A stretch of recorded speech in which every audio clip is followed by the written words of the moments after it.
Okay, here we are in our Gemara shiur. What you see on the screen now are the words of the Ran. Although right now in the Gemara we are in Maseches Shabbos Daf Kuf Lamed Amud Aleph, we're in the bottom of the page, and we just learned yesterday a very interesting story which we're going to explain better today.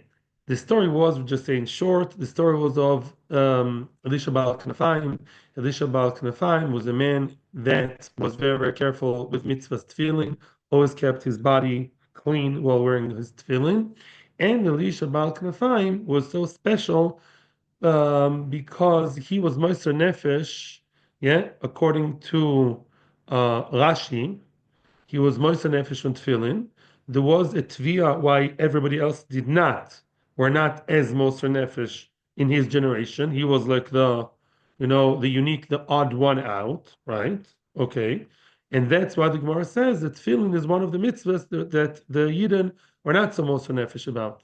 And that's why till today, tefillin is a bit of a weak mitzvah. You can say maybe because today people don't wear tefillin all day long, whatever. So now Rashi says there was not Moser Nefesh. Tosfos says that he was. I'm sorry. Tosfos says that he wasn't. What was the story of Elisha Bal Knafaim? In short, there was a gzera that everybody should not wear tefillin. Nobody should wear tefillin in the times of the Romans. With such a gzera, such a decree. And the Romans said whoever wears tefillin, chas v'shalom, they're going to mamish, make a hole in his head. They're going to poke out his head, his brains, lo aleinu. And Elisha Baal Knafaim was the only one who dared to go outside with tefillin on to the street. Then a policeman caught him. He ran away from the policeman. The policeman caught up with him, caught him, and then he asked him. Elisha quickly took off his tefillin, facing that policeman called Kasdo. That's how they call the policeman there in Greek, in Roman, I guess, in Latin. And the guy asked him, "What's in your hand?" He put the tefillin in his hand. He said, "Kanfi, these are the dove's wings," and so it was. It was dove's wings. Okay, and then it says, why did he compare the tefillin to dove wings? What was Elisha's idea? So Rashi says, the Gemara says, because Knesset Yisrael is like a dove. Why is it like a dove? Knesset Yisrael, the dove doesn't fight with its beak, but with its wings, and so too our mitzvahs. Yeah, our mitzvahs is what actually protects us and not the weapon. Now I'm reading from the Ran. The Ran in if you want to quickly bring Igmar, maybe I don't know if there's time, or you want to watch with me, whatever. Yeah, can. Yeah. So the Ran brings another explanation to the dove business, first of all, and he says, V'shem deri, why knefe miginos alea? The Medrash says, Kol ha'ofis kshem yegeim nachim al gabei hasela. All ophos, all other birds, when they're tired, they just rest. The bird, the dove, bishosh yegea, porachas b'achas v'nachas b'achas. When the dove is tired, yeah, it still flies with one wing, yeah, and makes one wing rest. It never stops. So to Klal Yisrael, we never stop. Yeah, we're always on. Another similar pshat is on the Ritva, very interesting. The dove fights with one konof and flies with the other, and she fights with one wing and flies with the other. So too, he says, while we do mitzvahs, we fight and perform mitzvahs at the same time. Yeah, we manage to do both together. We have to fight for our existence, like today, and we still make our mitzvahs. I think it's dafka worthwhile mentioning the dafka a lot of soldiers, they put on tefillin. There's a whole movement, yeah, of soldiers who put on tefillin, dafka more than before, even secular, Baruch Hashem. So they fight and they're behind the mitzvahs.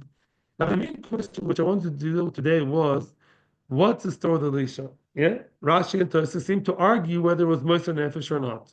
So now my question is, what's going on? At the beginning was Moser Nefesh. I'm going out to the street. I'll show them. He didn't wear them secretly at home. He went out to the street. But then when he met the Kasdor, then he was not Moser Nefesh. When push came to shove, when the moment of truth arrived, then he wasn't Moser Nefesh. So what's the story?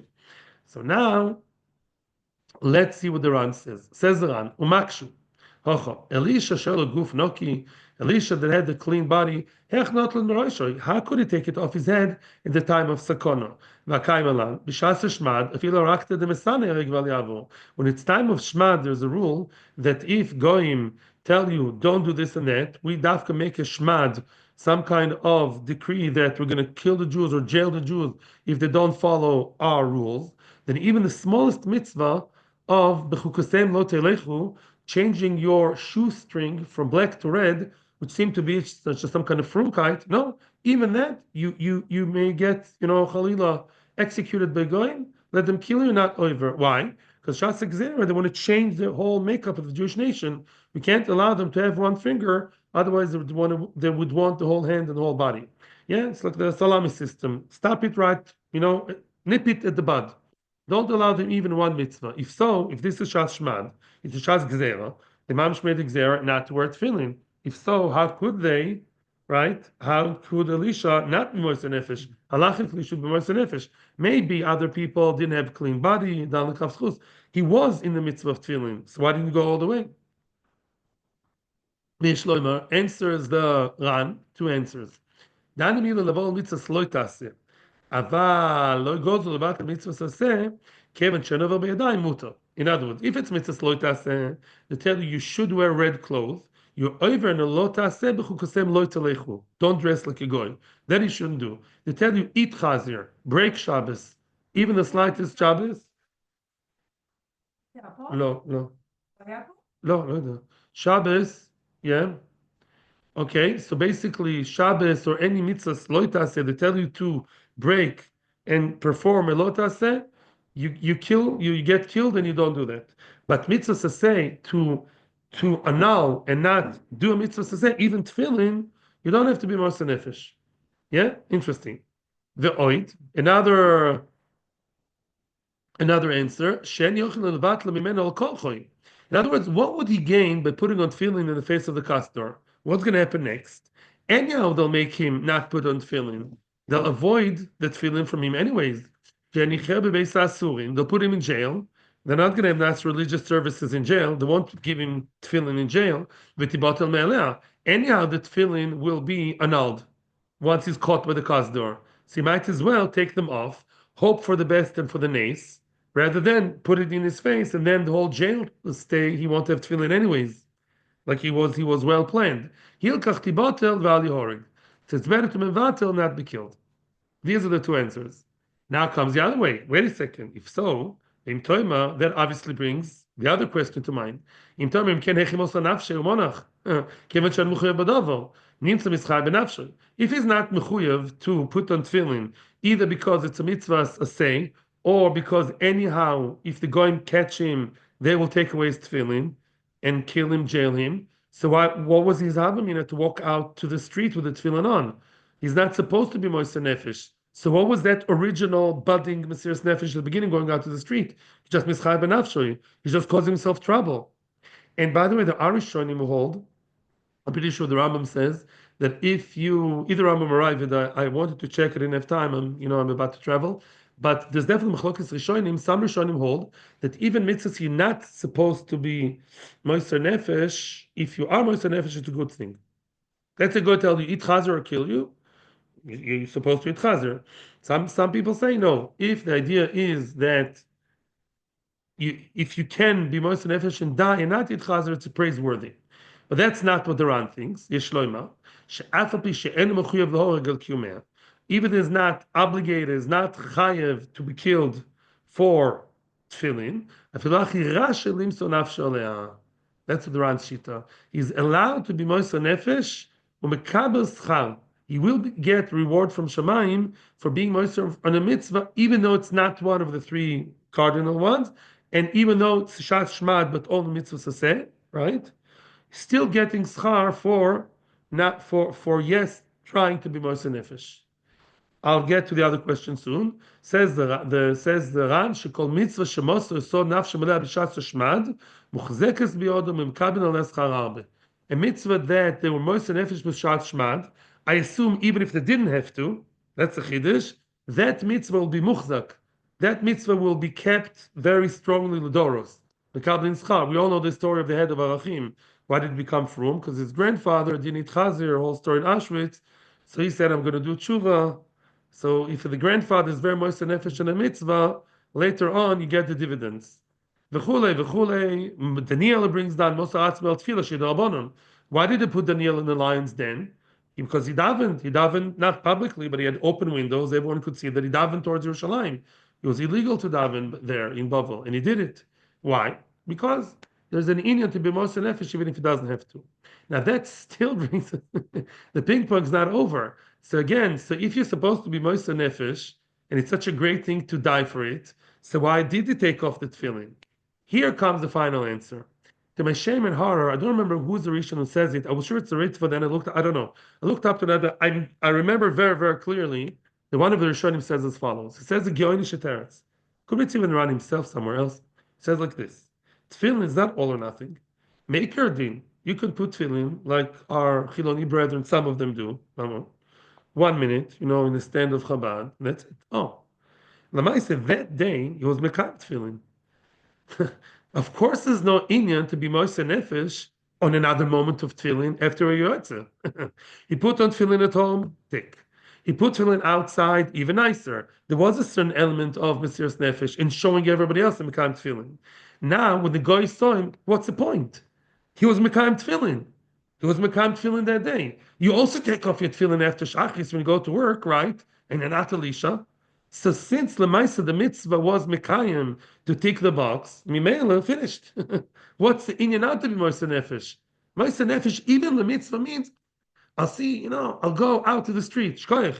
But once Lemaisa push comes to shove, there's no inyan to die now because you're not merviach anything because you're Mekayim the mitzvah already. That's the answer of Baal Rishonim, Agionim, and that's it. That is it for now. Okay. Now we can continue into the rest of the shiur. Shkoyach, thank you very much. Let's now go into the Gemara. Okay. Amar Baba Rava Bar Rav Ada. We are in Shabbos Kuf Lamed Amud Aleph. Amar Bitzchak. Pa'amachas. One time there was a bris milah on Shabbos. Shochichu. They forgot to bring the knife. V'lo haviu Izmel me'erev Shabbos. They did not bring the knife from erev Shabbos. And the baby was in one house waiting to be gimaled. What happened next? Now, what do you do if you forgot the knife? Well, okay. I'm sorry for the glitch again. Yeah, okay, fine. So basically, the story is like this. According to Rabbi Lezer, what happens if you forgot to bring the knife before Shabbos? You're allowed to bring it on Shabbos. Not only Mila pushes away Shabbos, the actual cutting, also the preparations. Even if it's Rosh Hashanah, even if it's an Isra Doraisa, you can break any Isra Doraisa as long as it's necessary for the Mila, even if it's just the Hechsher. Now, what do Chachamim say? No. Chachamim say only the mitzvah itself pushes away Shabbos, trumps Shabbos, not the preparations. Amar Baba Rava, Amar Yitzchak. Again, let's read. Pa'amachas, one time, shochichu v'lo haviu izmel me'erev Shabbos. They forgot they did not bring a knife from Friday. Ve'haviu b'Shabbos, they brought it on Shabbos. How? Derech gagois v'derech chatzerois shelo b'rtzono blezo. Let's explain, says Rashi, derech gagois v'derech chatzerois shelo irvu zu im zu v'yikesiru d'Rabbanan. Which means, let's summarize a little bit or give introduction for Hilchas Eruvin, just the basics. We know that the house, usually 4 by 10, is Reshus HaYochid. A proper street is Reshus HaRabim. What happens when you have a closed, dead-end street, cul-de-sac?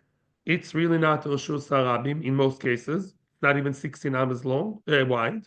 And you have Chatzeros. Yeah, the courtyards that the houses are open to. Me'ikar din, these are all different sorts of Reshus HaYochids.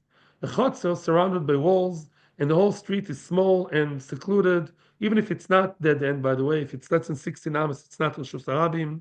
So it's either Reshus HaYochid, Carmelis, the street. The Chatzeros themselves are Reshus HaYochid. The Gag is Reshus HaYochid. It's the top of the house. The backyard, also Reshus HaYochid. Rabbanon made it a kono. You can't just move from one Reshus HaYochid to the other as much as you want. Midoraisa, you could. Midoraisa, I can move. I can go a whole town, a whole village. I can jump from one roof to the other, or from one chotzer to the roof to the chotzer to the backyard. Soon I'm going to say why dafka backyard. Mi ikar din all Reshus HaYochid. Rabbanan made it a kono, right? Not to move from Yochid to Yochid on Shabbos. If it belongs to other people, because v'chule, we're not going now to the whole story unless you make an eruv. So if there was no eruv chatzeros between the different chatzeros, midoraisa Yochid to Yochid to Yochid is fine. I can move from Reshus HaYochid Mr. Rubinstein to Reshus HaYochid of Levi to Reshus HaYochid of Atias, no problem. Elamai Rabbanan made it. Aha. So now they, the people who were trying to help the bris milah take place, they took the knife, making sure to avoid the real Rishus Harabim, the real 16 amas wide, Shishim Riba, the real highway. They managed to move the knife from one, chotzer to karpav, going through places which are only usher to go through with an item, midah. Cool. But that was against the will of Rabbi Lezer. And who was the one saying that? Rabbi Yitzchak. Now the Gemara is not happy with that statement. Maskif Rav Yosef. Shelo b'rtzon Rabbi Lezer? Are you telling me that case, that behavior was not to the liking, not, according to the will of Rabbi Lezer? Adrabah, on the contrary, Rabbi Lezer would shari even in Rishus Harabim. What? Rabbi Lezer says even go through Rishus Harabim is okay. To kol sheken through Rishus Harabim midarabona. Even a doraisa is okay because Rishus Harabim. Kol sheken to go through a Rishus which is only midarabona the problem. Of course, it's okay. Zog the Gemara. Well, suggests the Gemara. The chi tema. Maybe you want to tell me that that's what Rabbi Yitzchak meant. Shelo b'rtzon Rabbi Lezer. The shari afilu b'rishus harabim, ela b'rtzon rabbanon, the asr derech rishus harabim, the shar derech gagos derech tzelav z'kapefas. Let me explain. Maybe the pshat is azor. Maybe Rabbi Lezer thought you guys are being too frugal. Hey, I allow you to go through rishus harabim. I the shita the tmila overrides what Easter Shabbos deoraisa, and you are trying to basically cut corners and make it more lakula only to break the rabbanon. I don't like that. Maybe that's what he means. So who is happy? Who is happy with Reb Lezer was against this kind of behavior? Who's against Reb Lezer? Chachamim. So are you telling me that Chachamim, right, would forbid Rishus Harabim and they allow Chatzeros Kapeves Vegagois? Do Chachamim, are they happy with that? What are you telling me? To go through the Rabbanon, Rabbi Lezer would say, that's not good. I allow a deraisa. So who is happy with that? Rabbanon. Mashma, you're telling me, Rabbanon argued Rabbi Lezer that to go through Rishus Harabim deraisa is not allowed, but to go through Chatzeres, Karpefus, and Gagos is okay. Right? You tell me that they did approve of that. Is that so? Umi Shari? I'm going to explain what the Karpef very soon. Bezos Hashem. Umi Shari, do Rabbanon allow such a thing to break the Rabbanon? Let's summarize what we're holding right now. According to Rabbi Lezer was loud, clear, and very, very, right wing on that, or left wing, depends which side to look. You can break anything, the Oraisa, for Mila or Machshir, right? No question. In Rabbanon, we have a question. When Rabbanon argued on him, right? They argued with him and they said, you can't do that, right? You can't break a Doraisa for Machshir Mitzvah, Machshir Mila, only Mila. What would it say about the Rabbanon? Are they saying it's okay to break the Rabbanon for Mila? Maybe.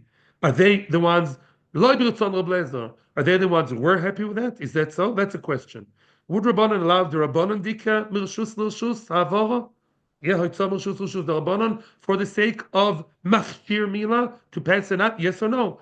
But the Gemara says, no, I'm sorry. Mishar, do they allow it? No. Vatanya, it says outright, black on white, it says, just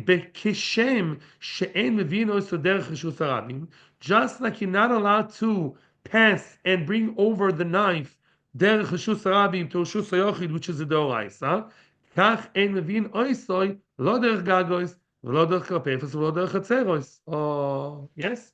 Chachamim say, that's too lenient for us. It's not allowed. Just like with the oraisa, you can't break the oraisa for the knife of the milah. So too, you're not allowed to break the rabbanon and go through, even if you manage to kind of circumvent and avoid l'shus harabim the oraisa, and you think you're so smart. No, even rabbanon hamidu divrem not to allow you to break the rabbanon for the machshir of the milah. Ella. Now we're going to read a very crucial Rashi, but let's first see the statement in Gemara. Ella Marvashi. You know what it means, Shelo b'rtzon Rabbi Lezer? Shelo b'rtzon Rabbi Lezer u'machluktoi ela b'rtzon Rabbi Shimon. Let's take it stage by stage. So first of all, you know who was unhappy with that behavior? What was that behavior? Middle of the road, right? The people who did it, they were like parev, right? They're not over the Raisa, but they're not completely Rabbanon. Nobody liked that. For Rabbi Lezer, that was too machmir for Shabbos. And for Rabbanon, it was too makel on Shabbos. Look at Rashi very, very nicely. Rashi, the second Rashi of top of the page. Shabbaton blazer machlukta koma. Der blazer afil b'shus rabim shari. Ve'inu da'isa der chatzeros. Those who only made sure to move it through the chatzeros, gali adatayu. They showed, yeah, they demonstrated the ein machshir mila doichin Shabbos, right? They show we don't think machshir mila is doichin Shabbos, right? That's why they only broke the rabbanon. So they didn't really agree with Reb Blazer, right? He believes that machshir mila is doichin Shabbos, and they were like avoiding it. On the other hand, the Shurabot Tzadach all of either. They're not Rabbanan are not happy with them either. Why? The Asri der Chatzeros. You know where Rabbanan said it's also to move the knife through Chatzer to Chotzer, even though it's only the Rabbanan? Listen to the strong lotion of Rashi. De'amidu chachamim divrem di'isur Shabbos af bimkom kores, the chorus of Bris Milah. Chachamim many times follow the Oraisa, and they made the words as strong as the Oraisa, and they say we stick our feet to the ground. And I would say Rabbanan is not a joke. You cannot basically, weaken the authority of Rabbanan. And Rabbanan said you're not allowed to move an item from Chotzer to Chotzer, from Chotzer of Levi to Chotzer of Cohen, means you are not allowed to move, even in the price of not doing Bris Milah on time. Even though Bris Milah is a very choshev mitzvah, that if the person doesn't do Bris Milah ever, and he dies like that, he gets chorus. By the way, here there's no chorus. A baby whose bris milah is going to be on the 9th day, nobody gets chorus. Rashi wants to show the severity of how Rabbanan are so machmir on Shabbos, even a mitzvah which conceptually in general, carries chorus with it, even the Rabbanan say, you don't break the Rabbanan, not even for that. So right now, nobody's happy with what they did. Neither Reb Lezer nor Rabbanan. Who is happy? The only opinion that holds that you're allowed to move a Mila knife, and you know the truth is, even other items, you can move from Chotzer to Karpov to Gag, is Rab Shimon. That's Das Yochid, by the way. I saw the Shulchan Aruch, we paskin like this Rab Shimon. What did Rab Shimon say? That none. It's a mission in Eruvin and brought down many, many places in Eruvin. Rab Shimon Omer, Echad Gagois, Vechad Krapefes, Vechad Chatzerois, Kulan Reshus Arabim, excuse me, Kulan Reshus Echad Hen, the Kelim Sheshovsu Besoichon, let me explain.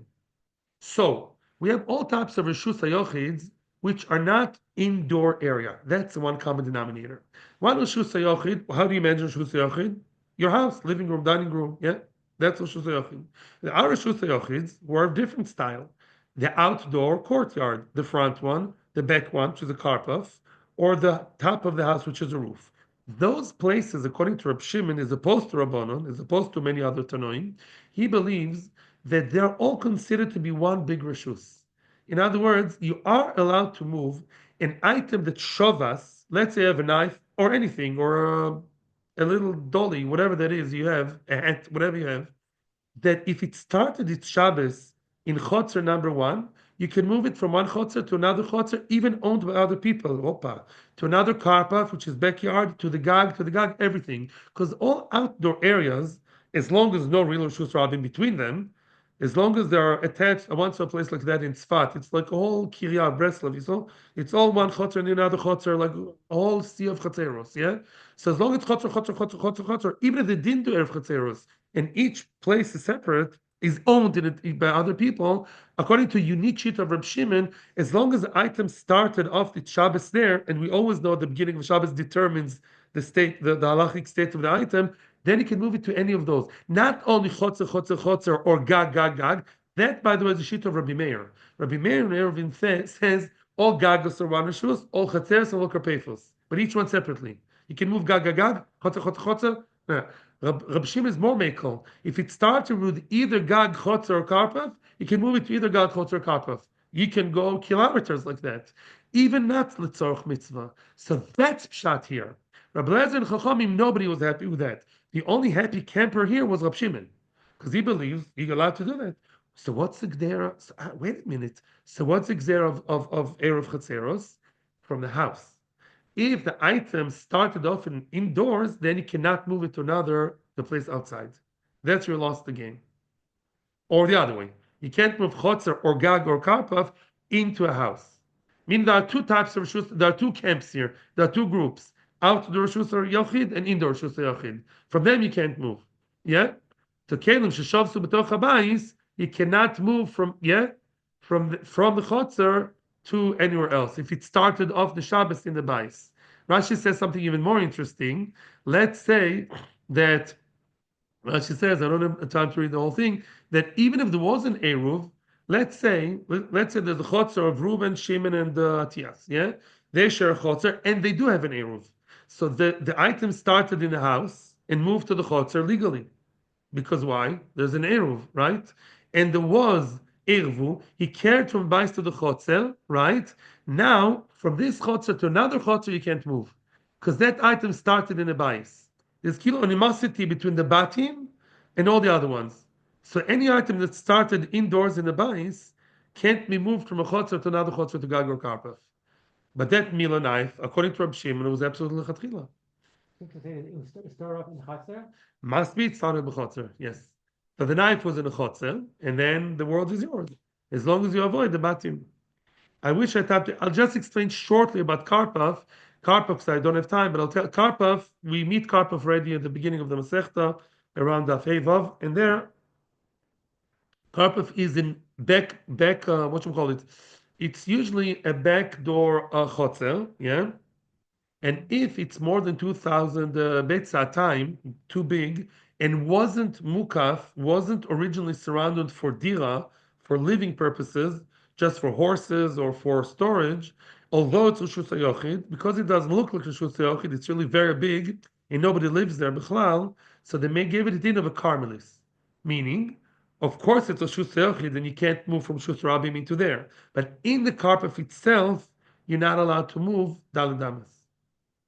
Yeah, that's the halacha. So there's a problem what Karpov is mentioned here. Lemaisa, the Mishnah Berurah says, I saw it. There's a very problematic Rashi here. There's a Rashash. The Mishnah Berurah says that the Karpov we're talking about over here is not the Karpov that's a Karmelis. Because if the Karpov has din Karmelis, you can't move from the Gag to the Karpov because of Yochi to Karmelis. Must be that Karpov is a small one. It's just a regular backyard. Okay? Which is regular shusach. The shusach can move from one to the other. Atzlachu bracha. Thank you very, very much. So I'm telling everyone on Torah Anytime, I'll be away for a week, no Zoom next week.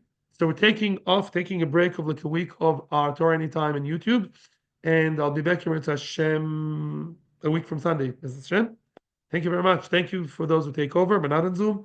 So thank you so much. Atzlachu bracha to all of you back home. Thank you for your beautiful words of chizuk. May we all be zeicher to see Mashiach very soon.